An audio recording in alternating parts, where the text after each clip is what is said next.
Hello guys, what's up? Tara, biyahe na tayo. Babawi ako ngayon dahil 4:30 PM na ako bumiyahe kahapon. Kaya ngayon, nag-online na ako 12 ng tanghali.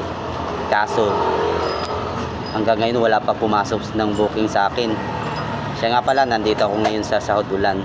Dito muna tayo magro-rota para medyo suwabe naman ang takbo natin, hindi masyado lubak. Doon kasi sa area ko medyo lubak-lubak, kaya medyo naiiba ng takbo ng motor ko. Iwas-iwas muna tayo paminsan-minsan, kaya dito muna tayo sa Sahod Ulan.